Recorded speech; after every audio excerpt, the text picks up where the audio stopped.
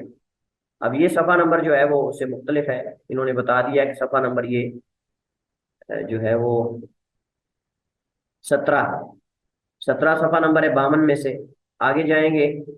یہ صفحہ نمبر 18 ہے، یہ صفحہ نمبر 19 ہے، یہ صفحہ نمبر 20 ہے، اس طرح کر کے وہ اوپر آ رہا ہے. یہ دیکھیں آپ. تو بہرحال یہ طریقہ ہے ورڈ فائل سے موضوع فہرست تیار کرنے کا. اگر آپ کرنا چاہتے ہیں تو اس میں آپ کاغذ لیں، اس پہ آپ اپنے موضوعات لکھتے جائیں اور ساتھ آگے اس سرچ کے مطابق آپ صفحات لکھتے جائیں، اس کو آخر میں جا کے آپ ترتیب دے دیں. جی تو اس کے بعد کہتے ہیں اشاریہ اگر قلم سے کاغذ پر بنایا جا رہا ہے تو اشاریہ ساز کی لکھائی اس قدر واضح ہونی چاہیے کہ اسے پڑھنے میں کمپوزر کو کسی دقت کا سامنا نہ ہو. واضح ہے یہ. اشاریہ ساز کو وسیع المطالعہ ہونا چاہیے. مطالعہ کی وسعت اشاریہ کے معیاری ہونے کی اہم جو ہے وہ بنیاد ہوتی ہے. اشاریہ ساز کو مستقل مزاج، پرعزم، عالی حوصلہ ہونا چاہیے، کیونکہ یہ مشکل والا کام ہے. کتابوں کے نام، چیزیں، ساری معلومات جو ہے وہ بہت دقت سے اور مشقت سے یہ چیزیں درج کی جاتی ہیں. جس زبان کی کتاب یا مجلہ کی اشاریہ سازی کی جا رہی ہو، اشاریہ ساز کو زبان پر عبور ہونا چاہیے. یہ بڑی اہم چیز ہے. اس زبان کو جانتا ہو جس میں وہ اشاریہ سازی کر رہا ہے. یہ نہ ہو کہ کیونکہ صاحب ہے کہ جب اشاریہ سازی ہونی ہے تو کسی زبان میں دائیں طرف سے شروع کرتے ہیں، کسی زبان میں بائیں طرف سے. پھر ناموں کے اندر صحیح نام کو پڑھنا کیسے ہے؟ تو جہاں مشکل ہو وہاں اعراب لگا دے، وہاں اس کی وضاحت کر دے کہ یہ ایسے پڑھا جائے گا زبر کے ساتھ یا زیر کے ساتھ. یا مثلا ہمارے یہاں عموماً ایک کتاب ہے، میں بطور مثال کے ذکر کر دیتا ہوں. ہمارے یہاں کتاب ہے وفیات الایان. وفیات الایان تو اس کو پڑھتے ہیں وفیات الایان یا وفیات الایان. کئی غلط پڑھتے ہیں اس کو، اصل میں ہے وہ وفیات. لفظ وفات سے وفیات ہوتا ہے، نہ کہ وفیات ہوتا ہے. اس طرح اور بھی بہت ساری کتابوں کے نام ہیں جن کو غلط پڑھا جاتا ہے. تو اگر کوئی ایسی کتاب ہے تو اس کے ساتھ اس کا اعراب لگا دیا جائے. اس وجہ سے ہم کہتے ہیں کہ وہ بندہ جو ہے وہ ماہر ہونا چاہیے تاکہ وہ ان چیزوں کو جو ہے وہ جانتا ہو. اشاریہ نگار میں چیزوں کو جلد ترتیب دینے اور الجھے ہوئے مسائل کو حل کرنے کی اہلیت ہونی چاہیے. یہ چند آداب ہیں جن کو انہوں نے یہاں ذکر کیا ہے. اس کے بعد ہے اشاریے کی جو پڑتال ہے وہ کیسے کرنی ہے. اشاریے کی بار بار حروف خوانی اور اس کے معیاری اور غلطیوں سے مبرہ ہونے کے لیے ضروری ہے کہ اشاریہ ساز کو جہاں ہر مرلے یا باب کی تکمیل کے بعد دقت نظر سے اس کی پروف خوانی کرنی چاہیے، وہاں اشاریے کی تکمیل پر اس کی کم از کم 3 بار پروف خوانی کرنی چاہیے. اور یہ خصوصاً ہم نے کہا کہ ورڈ فائل کے اندر آگے پیچھے ہو جاتے ہیں صفحات جب آپ نے ہاتھ سے تیار کی ہو فہرست. اگر آپ نے آٹومیٹک تیار کی ہے تو اس کے اندر تو کوئی ایسا ایشو نہیں ہے، وہ خود ہی بدل جاتے ہیں صفحات. لیکن ہاتھ سے اگر تیار کریں تو پھر بسا اوقات مسئلہ ہوتا ہے.